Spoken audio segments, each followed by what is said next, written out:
Wah, nomornya ini sama nggih. Kalau sama, kalau di saya nomor 514.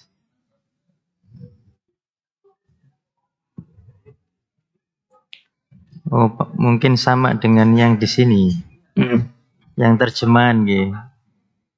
Ini hadis ke 642. Hadis ke 642.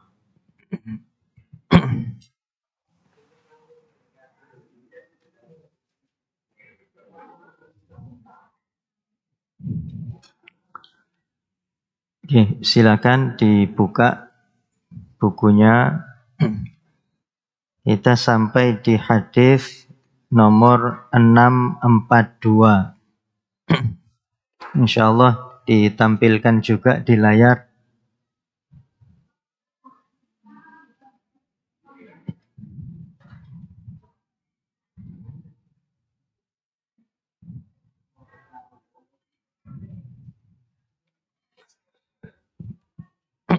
Bismillahirrahmanirrahim. Assalamualaikum warahmatullahi wabarakatuh. Alhamdulillahi rabbil alamin. Wassalatu wassalamu ala sayyidil awwalin wal akhirin. Habibina wa syafi'ina sayyidina wa maulana Muhammadin wa ala alihi wa sahbihi ajma'in.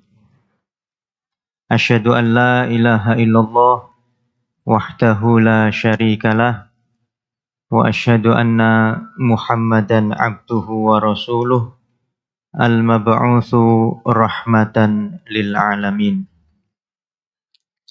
Allahumma anfa'na bima 'allamtana wa 'allimna ma yanfa'una. Allahumma inna nas'aluka ilman nafi'a wa rizqan thayyiba wa amalan mutaqabbala.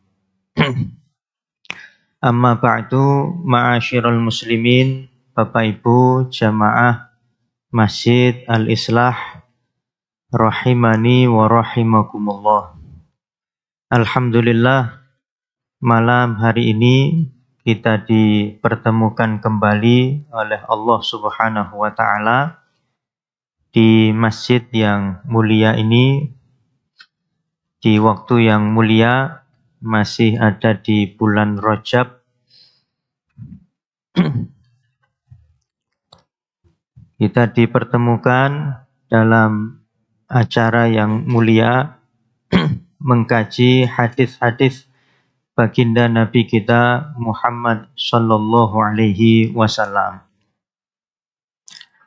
melalui kitab karya Al-Imam Ibnu Hajar Al-Asqalani rahimahullahu taala, yaitu kitab Bulughul Maram, yang malam hari ini kita sudah sampai di bab zakat.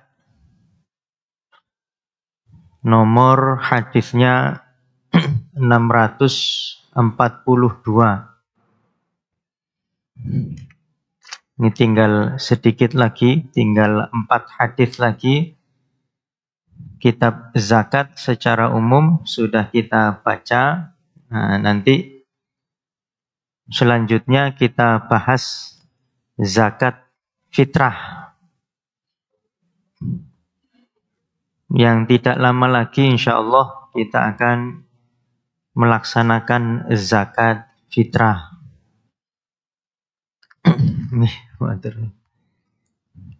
Ini Rajab sudah masuk tanggal pinten Pak? Ada yang mengikuti, kalau tidak salah tanggal 23 nih, malam 23. Nggih, malam 23.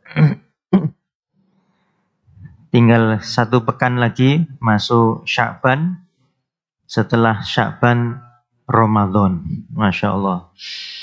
Mudah-mudahan Allah berkahi kita semua di bulan Rajab, bulan Sya'ban. Allah pertemukan kita dalam keadaan sehat walafiat dengan bulan suci Ramadan. Baik, kita masuk hadis yang ke-642. Kalau di saya agak beda, ini nomornya 514. Bismillahirrahmanirrahim. Qala al-muallifu rahimahullahu ta'ala wa an Samurata ibni Jundub radhiyallahu anhu. Dari sahabat Samurah bin Jundub radhiyallahu anhu, qala kana Rasulullah sallallahu alaihi wasallam. Baginda Rasul sallallahu alaihi wasallam itu ya'muruna, memerintahkan kita an-nukhrija as-shadaqah, untuk mengeluarkan zakat.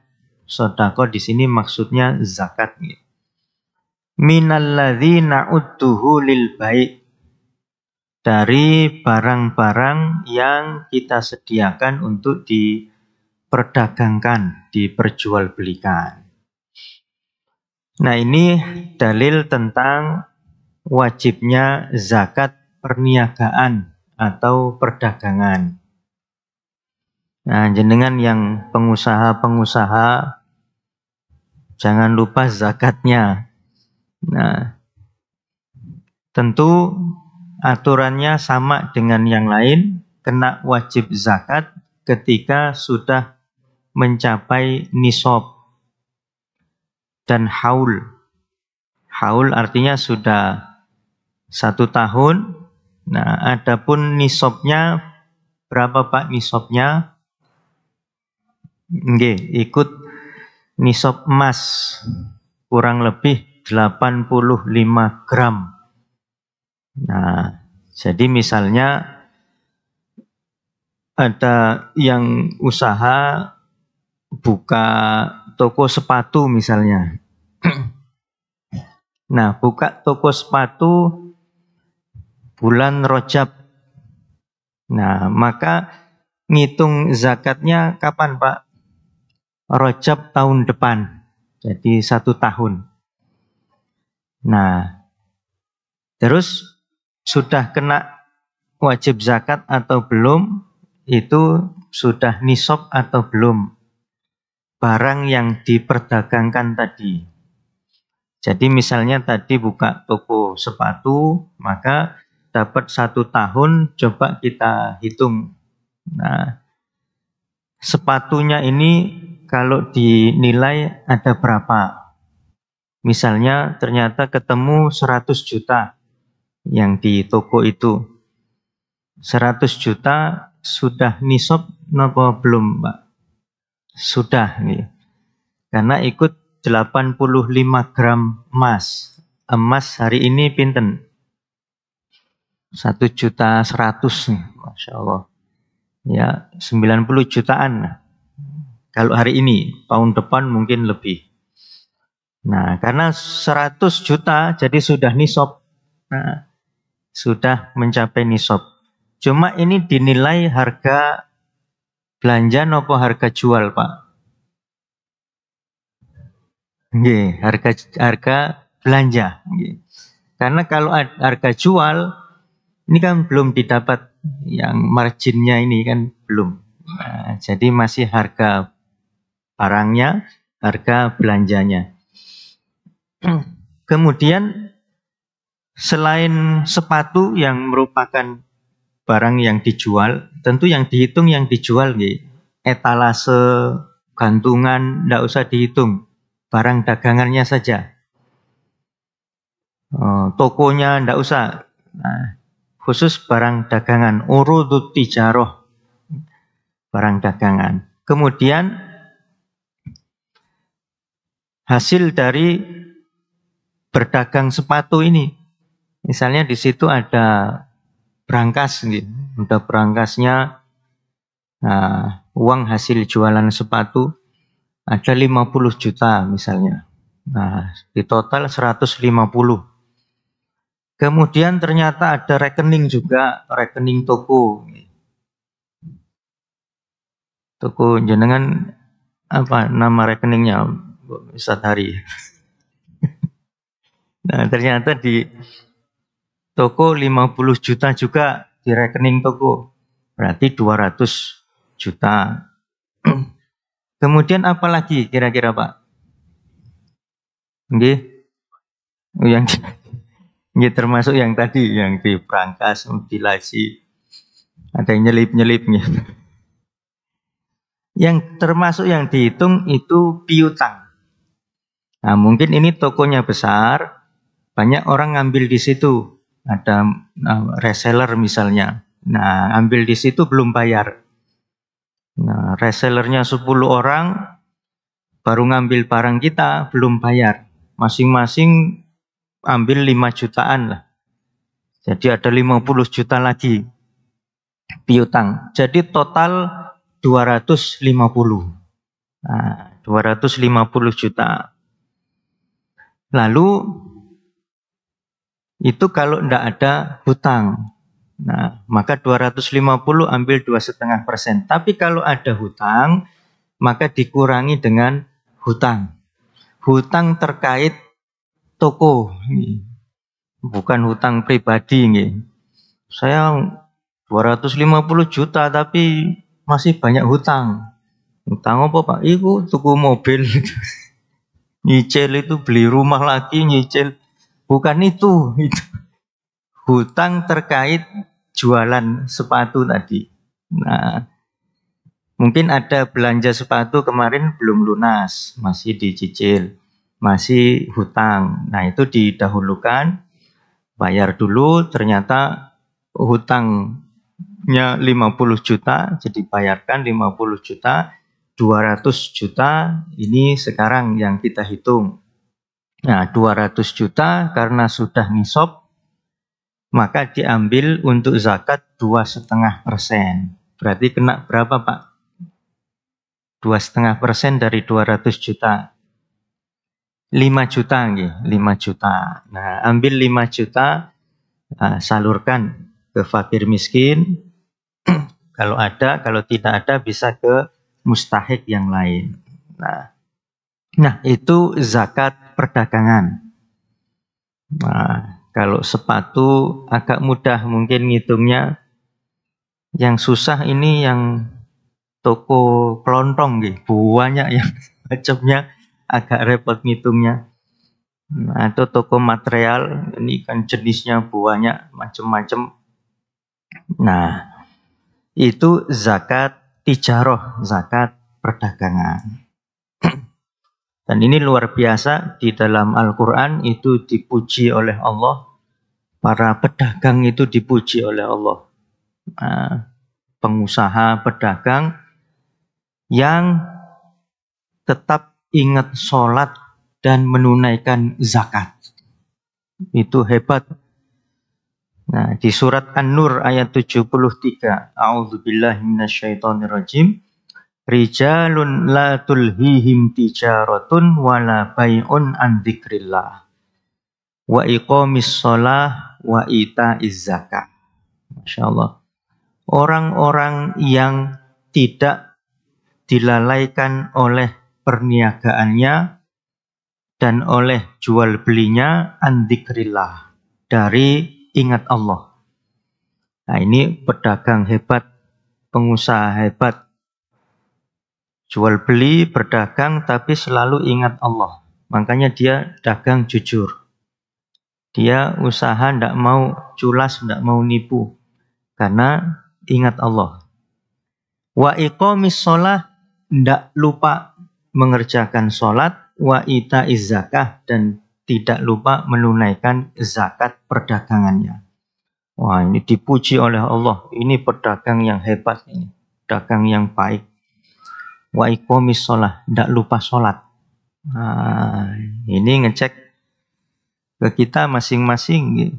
Kalau kita pengusaha, pedagang, nah sholat tetap tidak ditinggal.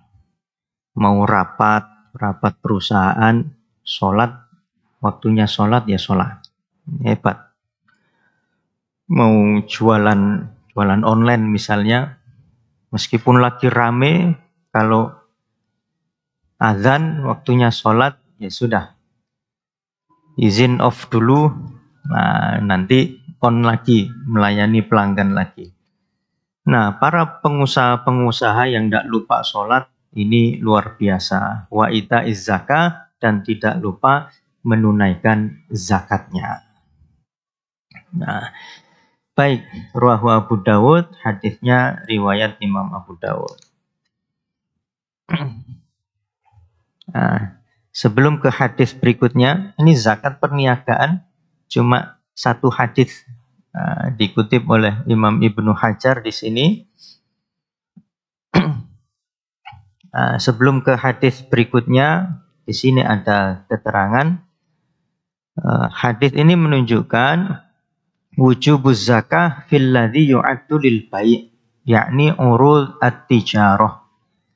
Hadis ini menunjukkan wajibnya zakat di dalam barang-barang yang diperjualbelikan, yakni urudut tijarah, barang-barang dagangan.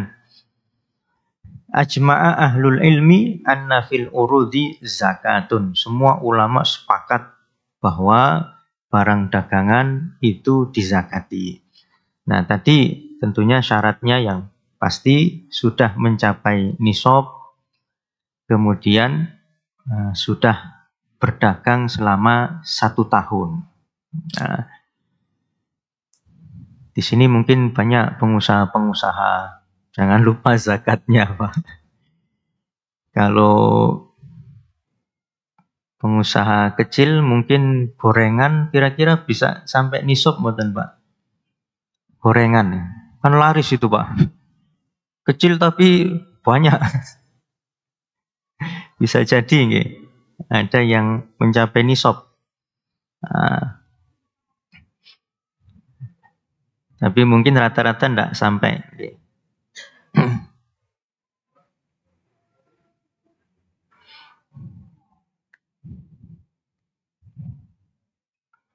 Gorengan kalau McD ya banyak, Pak. Gorengan ayam. KFC. Kalau OT-OT nggih agak berat mencapai nisab nggih. Baik, itu zakat perdagangan. Berikutnya ada zakat rikaz. Nah, apa itu Pak rikaz, Pak? Nah, ada zakatnya juga. Ini hadisnya ada 2. Yang pertama, wa an Abi Hurairah radhiyallahu anhu. Dari sahabat Abu Hurairah radhiyallahu anhu, anna Rasulullah sallallahu alaihi wasallam, bahwa baginda Rasul sallallahu alaihi wasallam qala wa firrikazi, beliau bersabda, di dalam rikaz itu ada zakatnya al-khumus. Pinten khumus niku? 1/5. Jadi bukan 2,5% lagi, tapi 20%.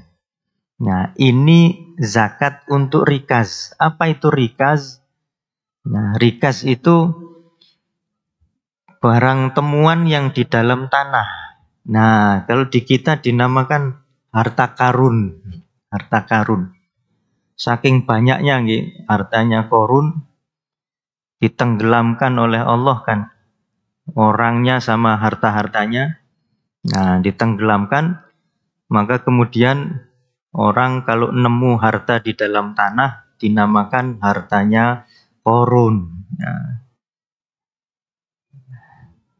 korunnya di Mesir, hartanya sampai ke Gresik ini kalau nemu di Gresik harta karun. Nah itu namanya rikaz. Nah, rikaz karena nemu ya. Kalau tijarah tadi kan berusaha ya 2,5%. Rikaz ini cuma nemu. Nah, itu zakatnya 20%. Dan ini khusus, ndak pakai nisab, ndak pakai haul.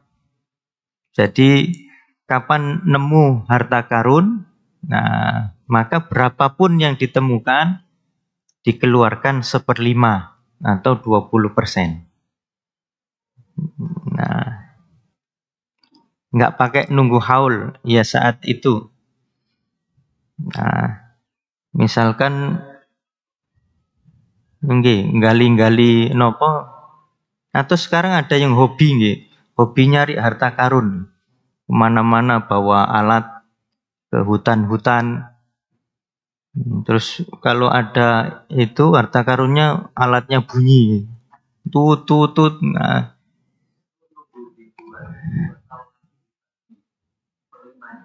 nggih. Ini sebenarnya di keterangannya ada. Nanti insya Allah kita baca. Nggih.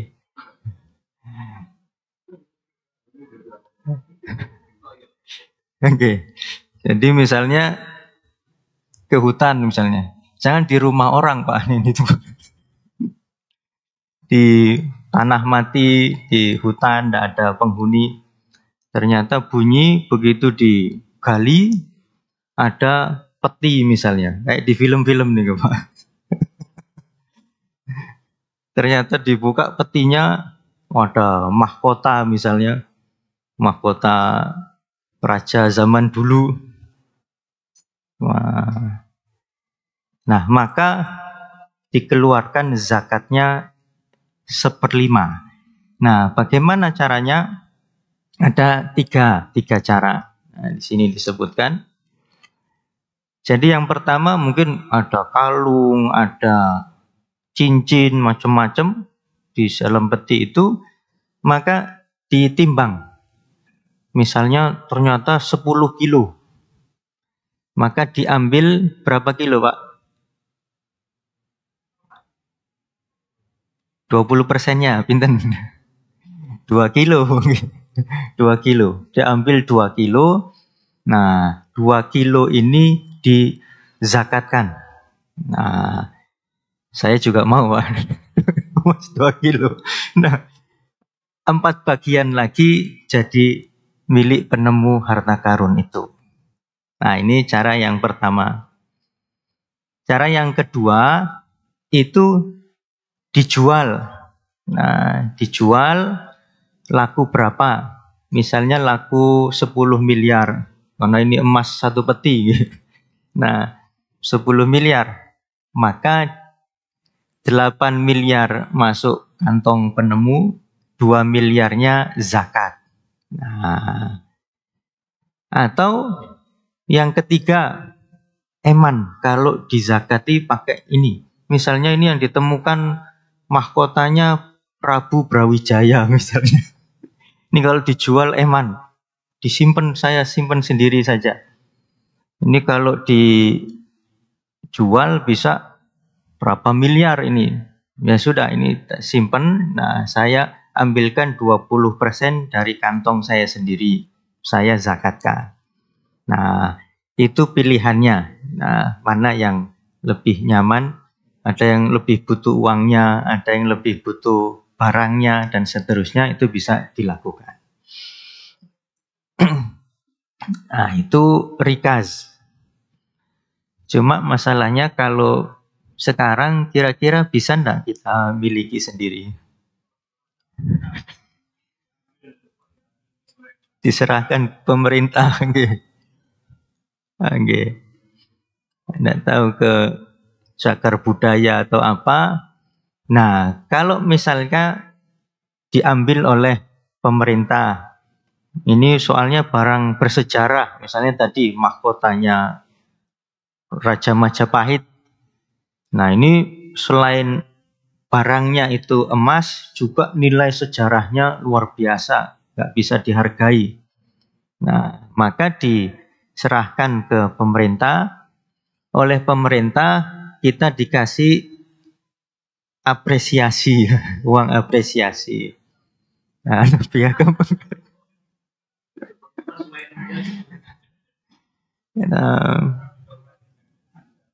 Nah, Mudah-mudahan dapat.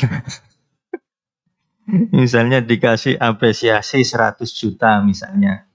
100 juta misalnya. Maka kita ambil 20%, 20 juta kita zakatkan, lumayan dapat 80 juta.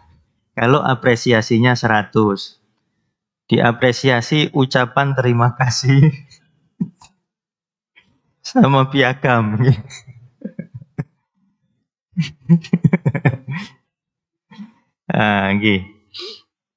Kalau dulu di sini juga disebutkan di zaman Khalifah Umar juga ada yang menemukan rikaz. Nah, di sini disebutkan ar-rikaz milkun liwajidihi. Rikaz itu, harta karun itu miliknya penemu. Nah, si penemu.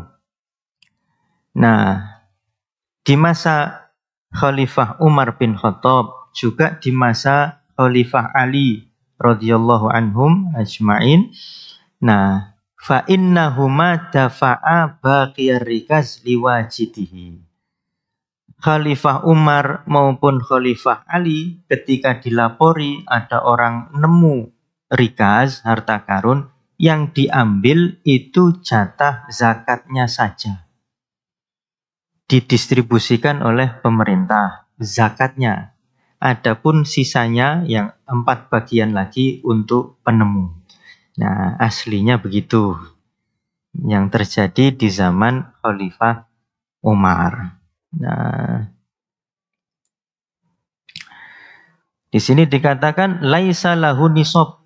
Harta karun tidak pakai nisab-nisaban. Nah, fayuzakki qalilahu wa katsirahu. Tetap dizakati meskipun yang ditemukan itu sedikit maupun banyak, kecil maupun besar. Wa yukhriju zakatahu al-imam awwajiduhu. Yang mendistribusikan bisa imam, pemerintah, bisa juga penemu tadi. Didistribusikan sendiri tidak masalah. Nah, itu hukum asalnya rikaz. Kemudian waktu mengeluarkannya segera. La yantadhir, tidak menunggu 1 haul, disimpan 1 haul dulu, tidak perlu. Langsung waktu itu juga. Nah, yukhriju zakatahu minhu walau kana ghairu nahdin. Nah, meskipun harta karunnya ini bukan emas atau perak, tapi kalau bernilai ya tetap dizakati. Bi an kana hadidan. Misalnya harta karunnya hadid. Napa hadid? Nah, besi. Besi tapi besi bersejarah misalnya. Jadi mahal. Atau besi banyak. Bekasnya tentara Jepang misalnya. Tank-tank terpendam. Ternyata tanknya diangkat, dijual keloaan laku. Besi tua. Nah, itu termasuk harta karun. Aurososon. Rosos itu bahannya peluru ini yang putih, timah nih. Timah, rosos itu timah. Nah, nemu harta karun bahannya timah, au ghairu dzalik, atau yang lain-lain juga sama statusnya sebagai harta karun. Nah, wa yajuzu ikhraju zakatihi min ghairihi. Boleh kalau misalnya mengeluarkannya tidak langsung dari barangnya itu, tapi dari kantongnya sendiri misalnya. Ini mau disimpan sendiri, untuk zakatnya pakai uang saya sendiri. Nah, 20%. Nggih. Nggih, ditaksir nggih.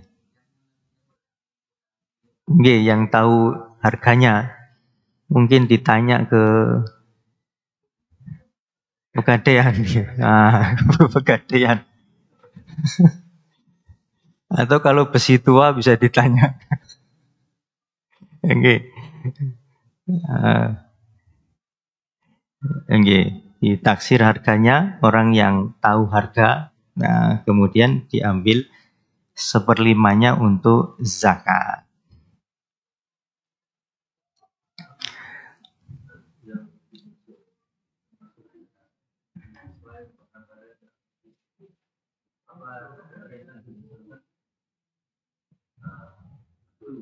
Nggih.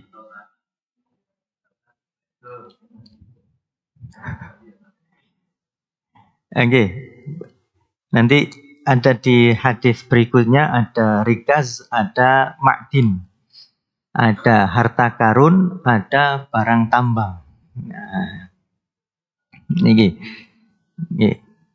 Adapun yang harta karun itu al-kanzu yujad fi batnil ardi. Nah, jadi harta simpanan. Jadi sudah dalam bentuk harta nih, bisa perhiasan dan lain-lain. Lalu oleh orang-orang dulu itu dikubur. Atau tidak dikubur tapi seiring berjalannya waktu terkubur. Nah, datang orang kemudian menggali. Nah, lalu ditemukan ternyata ada harta dan sudah berbentuk. Bentuk kalung kah, bentuk cincin, nah itu harta karun, rikas. Nah, adapun yang digali dan tidak berbentuk, misalnya dapat batu bara, biji besi, atau emas tapi masih bongkahan. Nah, itu semua nanti masuk pembahasan ma'din, barang tambang. Nah, itu bedanya rikaz dengan ma'din. Nah, kita baca hadis berikutnya.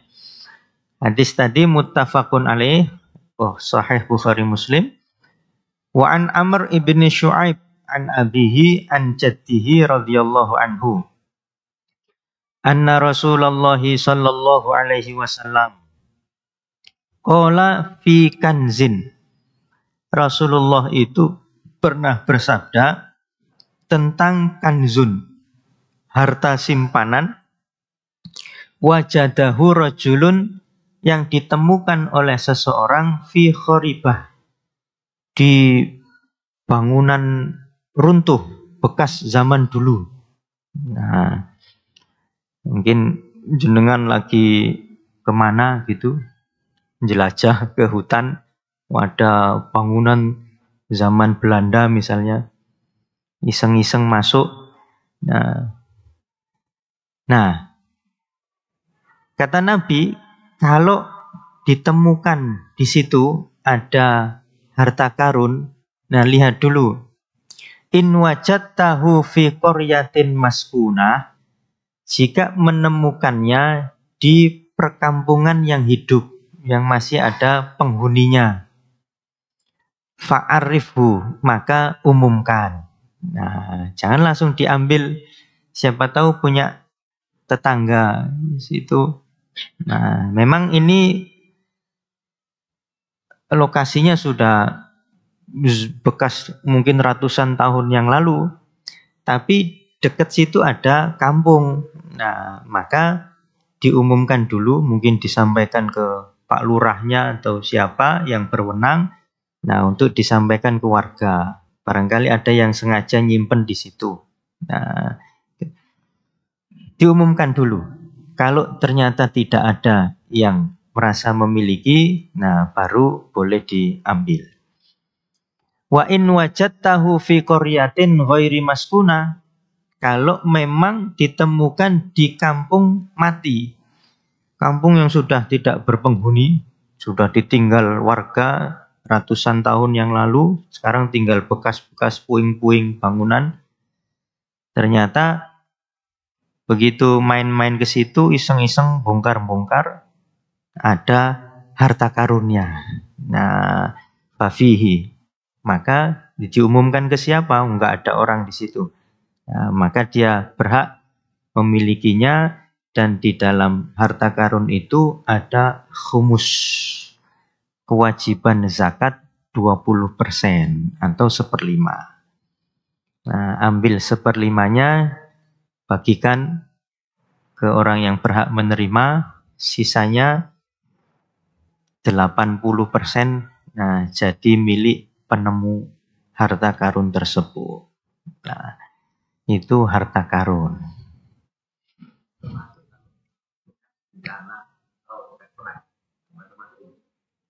Tadi kalau itu masih ada penghuninya di situ, maka diumumkan dulu. Nah, siapa tahu itu milik orang yang masih ada di situ. Kalau tidak ada sama sekali, nah, maka menjadi rikas. Begitu juga kalau di tempat-tempat umum dan tidak di dalam tanah, di pinggir jalan misalnya, nemu kalung, itu bukan rikas, Pak. Itu punya orang. Wah, nemu kalung, rikas. Keluarkan 20% sisanya. Enggak, ini punya orang jatuh, bukan rikas. Ini namanya lukotoh, nah, barang temuan, bukan rikas. Nah, kalau lukotoh begini, maka diumumkan selama 1 tahun. Kalau mau repot ya diumumkan sendiri. Ini nemu di update status, di Instagram, di Facebook, umumkan. Saya nemu kalung, siapa yang merasa kehilangan bisa menghubungi saya. Tanggung jawab selama 1 tahun. Kalau enggak mau repot, titipkan Pak Mehmet saja, Pak Mehmet. Saya nemu ini. Nanti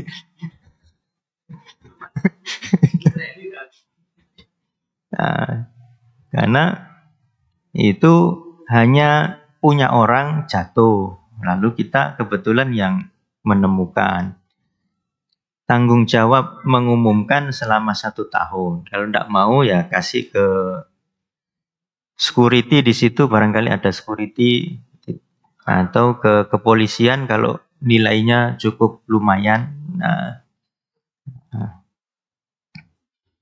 Nah, setelah 1 tahun, kalau misalnya saya yang nemukan, saya sudah umumkan dalam jangka waktu 1 tahun, kok tidak ada yang datang, nah, maka saya boleh menggunakannya.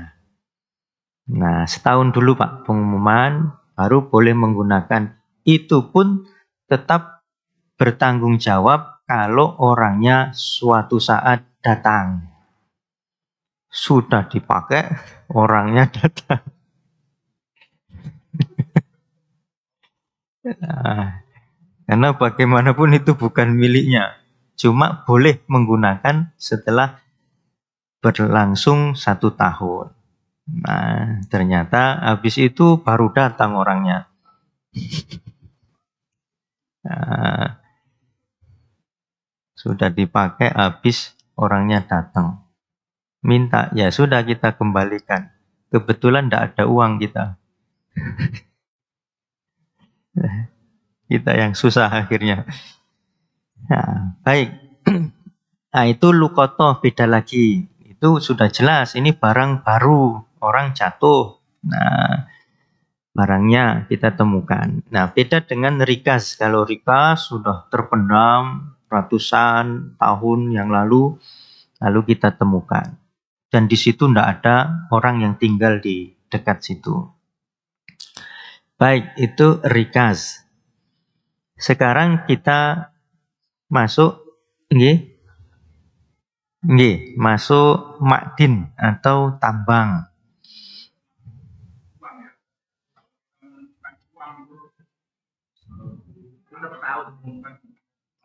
Nggih, 1 tahun diumumkan. Buk, ngapunten, bukan bukan hak milik nggih, hak guna. Hak guna saja. Belum belum milik. Nggih. Nggih.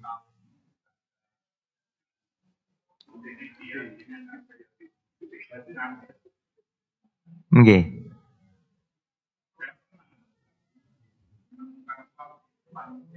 Nggih.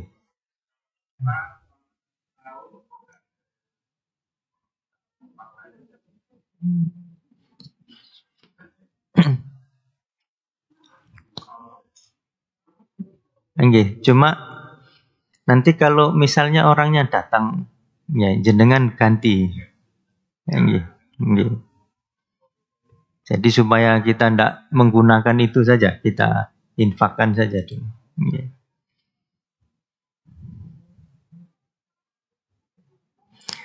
Baik. Nggih, masuk waktu Isya nggih. Satu hadis lagi.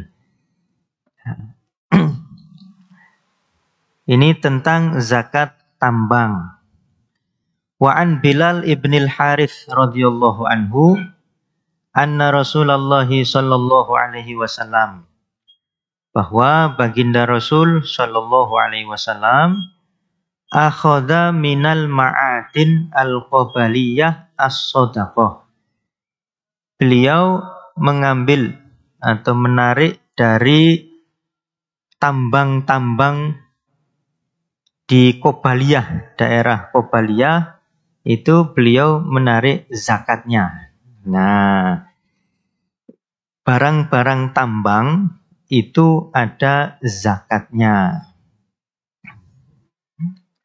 Ada zakatnya. Kalau rikas tadi tidak pakai nisab. Kalau tambang tetap pakai nisab, yaitu 85 gram emas. Nah, 85 gram emas. Nah, di sini dikatakan sebentar, makdin. Sekarang barang tambang itu apa? Di sini disebutkan dulu. Maka nafil ardi min ghairi jinsiha.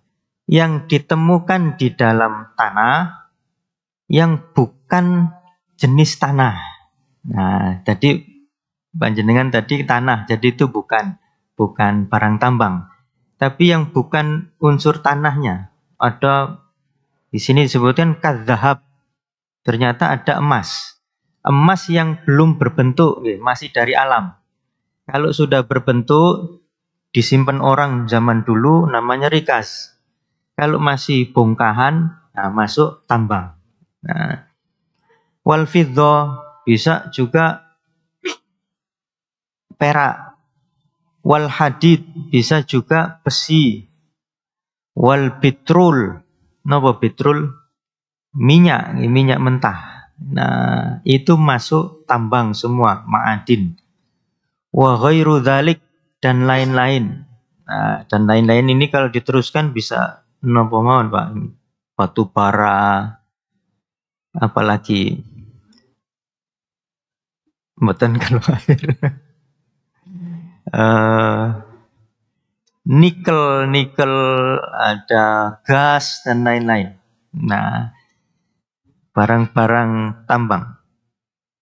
Nah, kemudian ini daerah Qobaliyah tadi dikatakan di sini. Daerah Qobaliyah itu terletak di antara Mekah dan Madinah, tapi lebih dekat dari Madinah.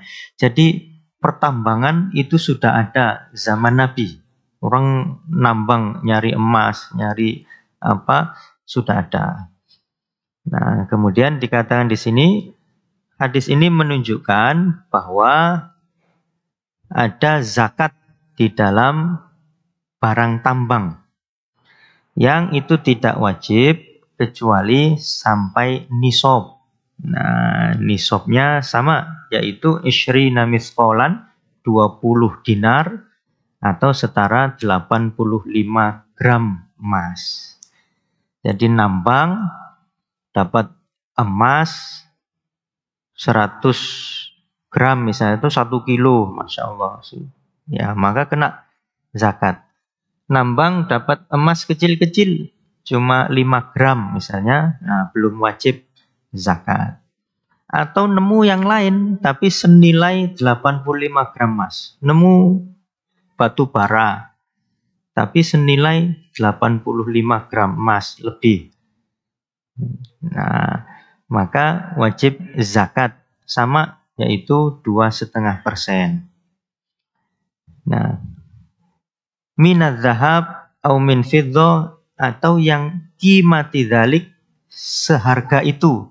Nah, meskipun itu hadid, besi, tapi kalau dijual harganya melebihi 85 gram emas.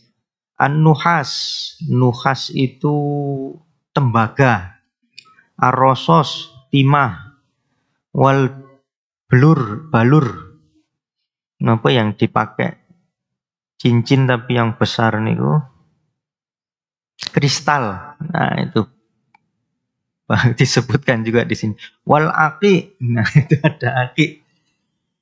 Aki juga dari bahasa Arab nih. Aki masuk bahasa Indonesia aki sama. Dan lain-lain. Nah, nambang, nemu kristal, nemu aki. Nah, itu termasuk barang tambang. Fafihi zakah fauron. Nah, mengeluarkannya dengan segera, tidak menunggu 1 tahun.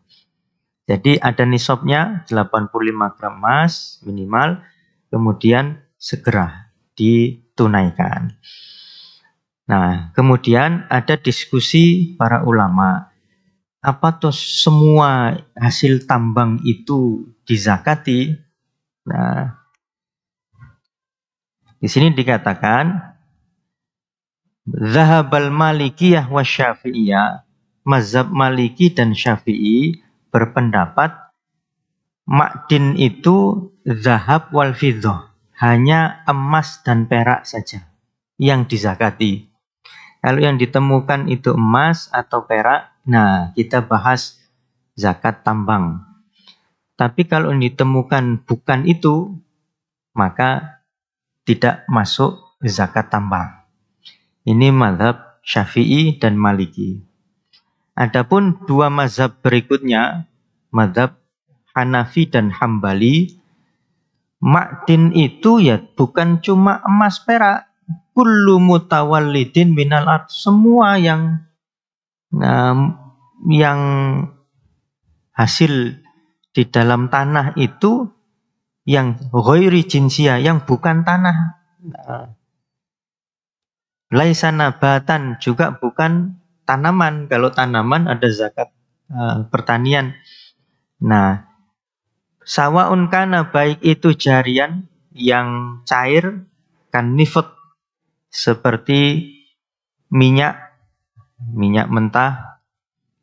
Nah, ini mazhab Hambali, semua masuk. Saudi Arabia itu mazhabnya Hambali. Perusahaan-perusahaan tambang minyak kan di sana, yang besar-besar itu. Apa? Aramco nih, yang paling besar itu kan di sana. Nah, jadi kena. Walqor, alqor itu apa yang buat jalan itu. Aspal, nggih. Aspal. Au jamidan, atau yang padat, kal hadid seperti besi, nuhas, tembaga, zahab, emas, fiddah, semuanya masuk barang tambang. Nah, jadi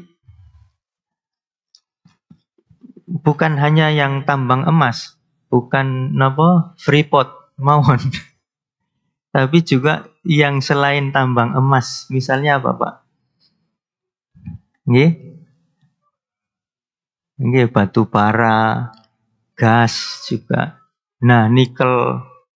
Jadi kena semua harusnya zakat. Kirangan itu perusahaan-perusahaan ngeluarin zakatnya buat harusnya ada. Ya. Oke. Nah, kemarin kapan hari pas materi ini saya sampaikan di masjid salah satu perusahaan gas di Gresik. Nah, kebetulan yang hadir salah satunya bagian keuangan. Takmirnya itu bagian keuangan. Nah, katanya, wah kalau gini dia bercanda. Saya mundur saja, soalnya saya yang tanggung jawab ini. Nah, terus kata jamaah yang lain, tenang Pak, kita mazhab Syafi'i. Gas enggak masuk Pak. Mazhab Syafi'i itu emas sama perak saja. Nah, itu salah satu PGN, perusahaan gas negara di Komplek Mas Pion. Nah itu karena disampaikan dua-duanya, mazhab Syafi'i sama mazhab Hambali, jadi bisa milih.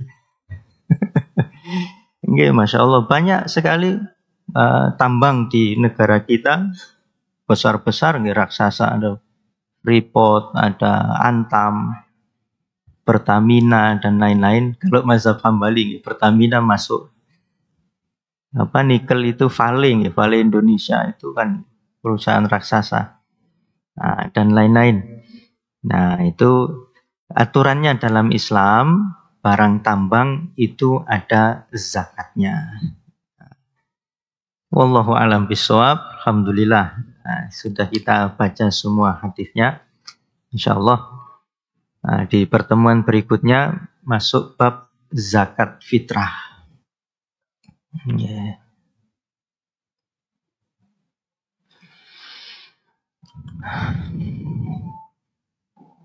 Nggih, sudah ini.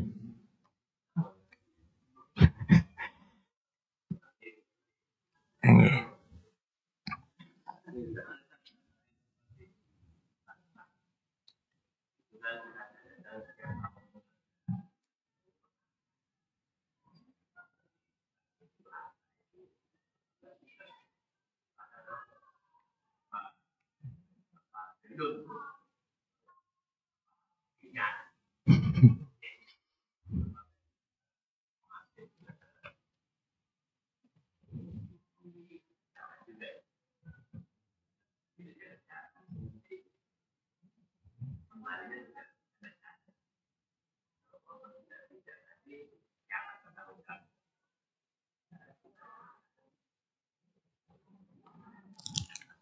Ini panjang Pak Haji.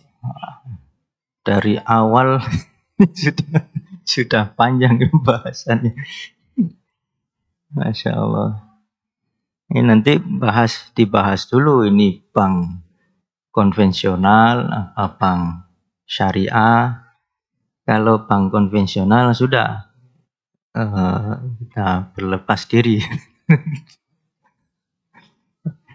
Nah, pakai aturan sendiri. Nah, kalau bank syariah baru kita bahas. Kemudian ini uang apa? Uangnya nasabah, uang keuntungan, uangnya bank, atau uangnya siapa Pak Haji statusnya ini? Misalnya uangnya uang hasil bank, ini nggih. Ini misalnya bank swasta, bank syariah swasta. Berarti ini kan jadi milik sinten niku uangnya? Milik pemegang saham. Nggih, ngoten Pak Haji. Berarti kan urusannya sama pemegang saham. Nah, saham itu juga dizakati. Saham itu masuk hitungan zakat tijaroh. Nah, kalau zakat sahamnya sudah mencapai nisab, nah kemudian dimiliki selama 1 tahun, maka dikeluarkan zakatnya 2,5%.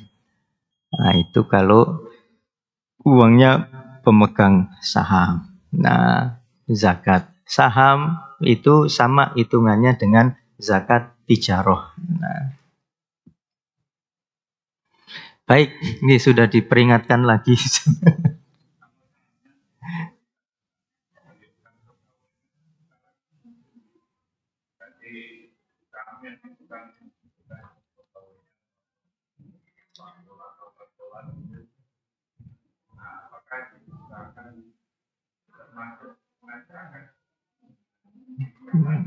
Oke, kita bahas lagi nanti.